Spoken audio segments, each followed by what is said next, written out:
Hi welcome back to my channel. Bank ఎగ్జామ్స్కి prepare అయ్యే తెలుగు వారందరికీ welcome to this channel. So రాబోయే bank exams prelims మీరు clear చేయడం లేదా, క్లియర్ చేయలేకపోతున్నారా? అసలు ప్రిలిమ్స్కి ఎలా ప్రిపేర్ అవ్వాలి, నేను చేసిన మిస్టేక్స్ మీరు చేయకూడదు అని చెప్పడం కోసమే ఈ వీడియో అయితే స్టార్ట్ చేశాను. సో సుత్తి సోది లేకుండా డైరెక్ట్గా వీడియోలోకి వెళ్ళిపోదాం. ప్రిలిమ్స్ క్లియర్ చేయాలి ఒక బ్యాంక్ ఎగ్జామ్స్కి అంటే SBI PO, IBPS level and RRBs లెవెల్లో డిఫరెంట్గా ఉంటుంది. సో మనము బిగినర్గా మీరు ఏదైతే ప్రిపేర్ అవ్వాలి అనుకుంటున్నారో ఆర్ఆర్బీస్ లెవెల్ నుంచి స్టార్ట్ చేయండి. ఒక ప్రిలిమ్స్ ఎగ్జామ్స్ క్లియర్ చేయాలి అంటే మ్యాథమెటిక్స్, రీజనింగ్ అండ్ ఇంగ్లీష్. ఈరోజు మనము మ్యాథమెటిక్స్ ఎలా బేసిక్ నుంచి నేర్చుకోవాలనేది చూద్దాం. సో ప్రిలిమ్స్ క్లియర్ చేయాలి మ్యాథమెటిక్స్ అన్నప్పుడు మనం ఫస్ట్ చేయాల్సిన పని ఏంటి అంటే సిలబస్. అసలు ప్రిలిమ్స్ క్లియర్ చేయాలి మ్యాథమెటిక్స్లో అంటే మ్యాథ్స్లో ఏమేం సిలబస్ ఉంటుంది అనేవి ఫస్ట్ చూడాలి. సిలబస్ని మనం 3 టైప్స్గా డివైడ్ చేస్తామన్నమాట. మ్యాథ్స్లో ఏముంటాయంటే సింప్లికేషన్స్, అప్రాక్సిమేషన్స్ అనేవి ఒక టైపు, అండ్ డిఐ ఒక టైపు, అండ్ అర్థమెటిక్ చాప్టర్స్ ఒక టైప్ అనమాట. సో సింప్లికేషన్స్ని అండ్ అప్రాక్సిమేషన్స్ అనేవి ఇస్తాడు. సో 5 or 10 అయితే డ్యామ్ షూర్గా ఇస్తాడనమాట. సో మనము సింప్లికేషన్ అండ్ అప్రాక్సిమేషన్ చేయాలి అనుకున్నప్పుడు ఫస్ట్ థింగ్ మనకి ఏం రావాలి? Tables, squares, cubes and fractions. Daily వీటిని ఒక 15 minutes కంపల్సరీగా మనము నేర్చుకోవాలన్నమాట. సో సింప్లికేషన్స్, అప్రాక్సిమేషన్స్ మనము చేసేటప్పుడు ఏం చేస్తాము అంటే కంపల్సరీగా tables, squares, cubes and fractions అనేవి మీరు నోట్ చేసుకొని ఉండాల్సి ఉంటుంది. సో లేదంటే మీరు టేబుల్స్, స్క్వేర్స్ వీటన్నిటిని ఒక నోట్బుక్లో కానీ అండ్ లేకపోతే ఇలా వాల్కి కానీ మీరు కొంచెం పేస్ట్ చేసుకొని డైలీ వాటిని రివైజ్ చేయొచ్చు. డైలీ 10 minutes సరిపోతుంది, వాటిని రివైజ్ చేస్తే సరిపోతుంది అనమాట. సో నెక్స్ట్ వన్ వచ్చేసి డిఐ అనమాట. సో మనము బేసిక్ లెవెల్ నుంచి డిఐస్ అనేవి ప్రాక్టీస్ చేయాలి. సో డిఐ నుంచి 2 డిఐస్ అయితే కంపల్సరీ ఇస్తారు. సో 5 marks or 10 marks అయితే వస్తాయన్నమాట. సో ఆర్ఆర్బీస్ లెవెల్లో చాలా లో లెవెల్ ఉంటాయి, అండ్ ఐబీపీఎస్లో దానికి మించి, అండ్ ఎస్బీఐకి దానికి మించి ఉంటుంది. సో మనము డిఐస్ అనేవి 2 లేదా 3 అనేవి ప్రాక్టీస్ చేయాల్సి ఉంటుందన్నమాట. అండ్ నెక్స్ట్ వచ్చేసి అర్థమెటిక్ చాప్టర్స్. అర్థమెటిక్ చాప్టర్స్ మనము ప్రిపేర్ అయ్యేటప్పుడు టాపిక్ వైజ్గా ప్రిపేర్ అవ్వాలన్నమాట. చాలామందికి ఇందులో కొన్ని టాపిక్స్ ఈజీగా వచ్చేవి ఉంటాయి, కొన్ని టాపిక్స్ కష్టంగా అనిపిస్తాయి. ఫర్ సపోజ్ నన్నే చూసుకోండి, నేను బిగినింగ్లో time and distance, boats and streams and time and work chapters వస్తే చాలు, ఇవి నాకు రాదు అనుకుని నేను స్కిప్ చేసేదాన్ని అనమాట. అలాగే బేసిక్ లెవెల్ నుంచి ఈ చాప్టర్స్ని నేను నేర్చుకోవాలని కానీ అట్లీస్ట్ అటెంప్ట్ చేయాలి అని కానీ నేను అనుకోలేదు. సో దానివల్ల ఏమవుతుంది అంటే నాకు అర్థమెటిక్లో మ్యాక్సిమం 4-5 టాపిక్స్ రావడం వల్ల నాకు రాని టాపిక్స్ నుంచి ఈజీగా క్వశ్చన్స్ వచ్చినా కూడా నేను అటెంప్ట్ చేయలేకపోయేదాన్ని అనమాట. సో కాబట్టి మీరేం చేస్తారు అంటే మనసులో నాకు ఏ టాపిక్ రాదు, ఇది నేను చేయలేను అని మీరేది మనసులో పెట్టుకోకూడదు. నేర్చుకునేటప్పుడు ఏదైనా సరే నేర్చుకునే పద్ధతిలోనే ఉండాలి. సో ఎవ్రీ టాపిక్ని మీరు 3-4 days ఒక టాపిక్ పెట్టుకొని టాపిక్ నుంచి క్లాసెస్ వినండి, అండ్ అలాగే టాపిక్ మీద క్విజెస్ అనేవి చేయండి అనమాట. సో అలా ప్రతి టాపిక్ని కవర్ చేయండి. ముందు మీరు ఏం చేస్తారు అంటే మీకు ఏవైతే టాపిక్స్ అయితే వస్తాయో వాటిని ఒకసారి క్లాసెస్ విని క్విజెస్ చేసి వాటిని పర్ఫెక్షన్ చేసుకోండి. దాని తర్వాత మీకు ఏవైతే చాప్టర్స్ రాకుండా ఉంటాయో ఆ చాప్టర్స్ని 1 by 1 3-4 days లేదా 1 week అలా టైం ఇచ్చుకొని ఆ చాప్టర్స్లో తెలుగులో వింటారా, హిందీలో వింటారా, మనకి యూట్యూబ్లో చాలా సోర్సెస్ అయితే ఉన్నాయి. సో అలా మీరైతే క్లాసెస్ అయితే అటెండ్ అవ్వచ్చు. సో క్లాసెస్ వినాలంటే సోర్సెస్ ఎక్కడి నుంచి కావాలి? నేనైతే ప్రిపేర్ అవుతాను, నా దగ్గర నాకు అన్నీ చేసే కెపాసిటీ ఉంది, బట్ నేను ఎక్కడి నుంచి ప్రిపేర్ అవ్వాలి అంటే కనుక మీరు తెలుగు ఆస్పిరెంట్స్ అయితే గనక, నేను బిగినింగ్ నుంచి నేర్చుకోవాలి అంటే గనక మనకి యూట్యూబ్లో శ్రీధర్ సిసిఈ క్లాసెస్ అనేటటువంటివి యూట్యూబ్లో దొరుకుతాయి అన్నమాట. అది తెలుగులోనే దొరుకుతాయి. మీరు ఏం చేస్తారు అంటే ఇదేమీ స్పాన్సర్షిప్ కాదు, నా పర్సనల్ ఎక్స్పీరియన్స్, నేను ఎలా నేర్చుకున్నాను అని. సో శ్రీధర్ సిసిఈ వాళ్ళ దగ్గర నుంచి ఏవైతే యూట్యూబ్ క్లాసెస్ ఉంటాయో సో వాళ్ళు డైలీ ఒక మాక్ టెస్ట్ అయితే క్లాసెస్ జరుగుతాయి. మీరు ఏం చేస్తారు, అర్థమెటిక్ చాప్టర్ వైజ్గా ప్రిపేర్ అవ్వాలి అనుకుంటే పలానా టాపిక్ సెర్చ్ చేసి శ్రీధర్ సిసిఈ అని టైప్ చేయండి. సో శ్రీధర్ సిసిఈ వాళ్ళు ఒక టాపిక్ వైజ్గా క్లాసెస్ అయితే యూట్యూబ్లో అయితే ఉన్నాయి. సో చాలా బాగా ఎక్స్ప్లెయిన్ చేస్తారు. బేసిక్ మీకు అసలు ఏం తెలీదు అన్నప్పుడు ఏ టాపిక్ మీద for suppose profit and loss classes in Telugu in Sridhar CC అని టైప్ చేయండి. సో శ్రీధర్ సిసి వాళ్ళు తెలుగులో అయితే ఎక్స్ప్లెయిన్ చేస్తారు. వాళ్ళు ఏం చేస్తారు అంటే ఎవ్రీ టాపిక్ మీద 1 అవర్ ఆర్ 1.5 అవర్ ఒక క్లాస్ అయితే ఉంటుంది. ఆ క్లాస్ని 1కి 2 సార్లు వినండి. మీకు బేసిక్స్ 200% అయితే షూరిటీగా వస్తాయి. నేను అలాగే నేర్చుకున్నాను. లేదు నాకు తెలుగులో లేకపోయినా పర్వాలేదు, నేను కొంచెం అడ్వాన్స్డ్ స్టేజ్లో ఉన్నాను, నాకు బేసిక్స్ వచ్చు, కానీ నాకు అంతకు మించి ఇంకొంచెం అడ్వాన్స్ లెవెల్లో క్లాసెస్ కావాలి అనిపించినప్పుడు మీరు హిందీలో కొన్ని ఛానల్స్ ఉన్నాయి. బ్యాంకింగ్ క్రానికల్ అని, ఆశీష్ అరోరా సార్ అని, హర్షల్ అగర్వాల్ అని. సో వీళ్ళు యూట్యూబ్లో వాళ్ళ ఛానల్స్ నుంచి బేసిక్స్ నుంచి అడ్వాన్స్ వరకు యూట్యూబ్ వీడియోస్ అయితే చేసి ఉన్నారు. టాపిక్ వైజ్ వీడియోస్ అయితే చేసి ఉన్నారు.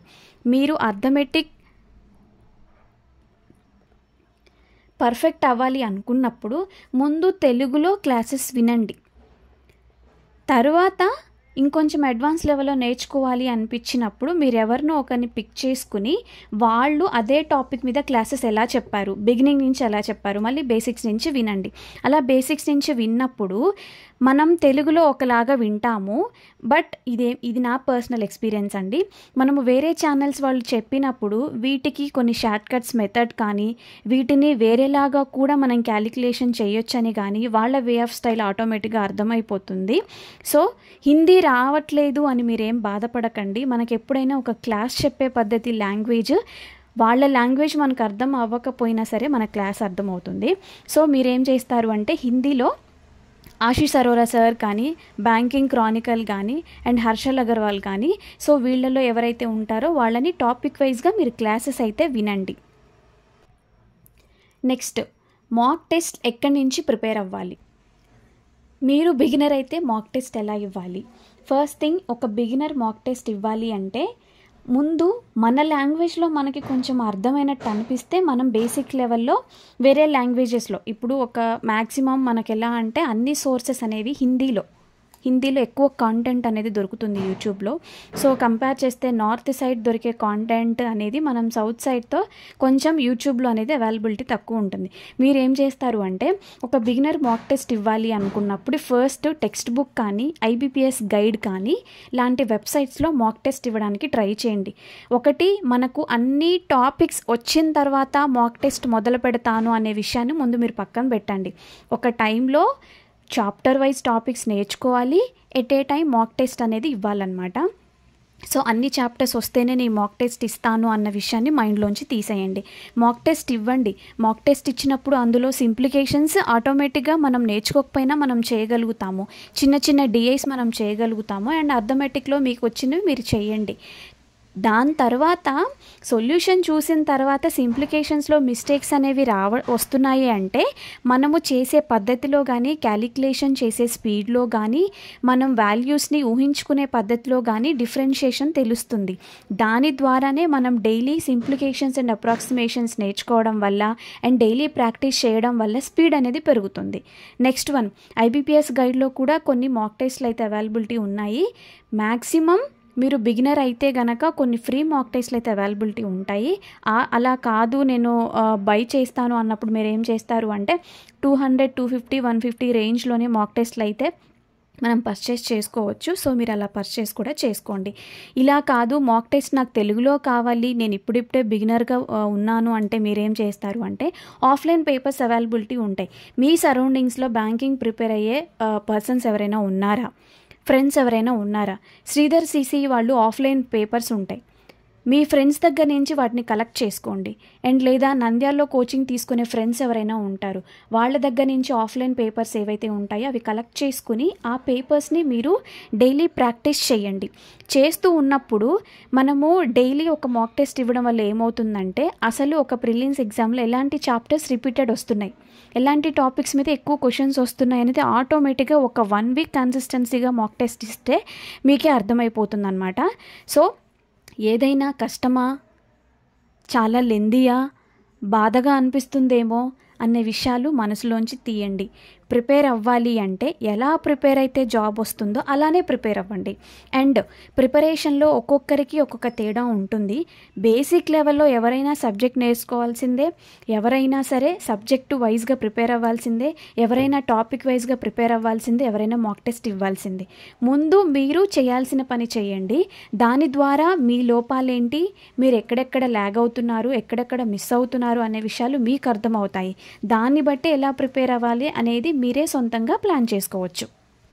సో ఆర్ఆర్బీస్కి ఇంకా మనకి 3 months టైం అయితే ఉంది. సో ఇది ఆగస్ట్ అనమాట, September, October and November. So November ఎండింగ్లో ఆర్ఆర్బీ పీఓ ప్రిలిమ్స్ అయితే ఉంటుంది అండ్ డిసెంబర్ ఎండింగ్లో ఆర్ఆర్బీ క్లర్క్ ప్రిలిమ్స్ అయితే ఉందన్నమాట. సో నవంబర్లో మనకి exams. So September, October and November అటు ఇటు దాదాపు 2.5 months టైం ఉంది.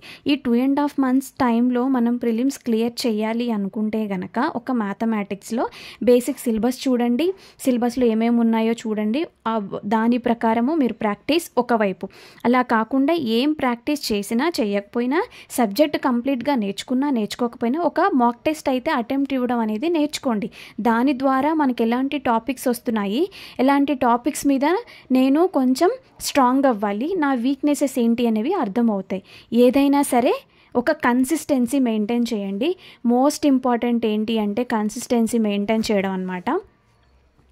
గవర్నమెంట్ ఉద్యోగాలు ఊరికే వస్తాయా ఏంటి?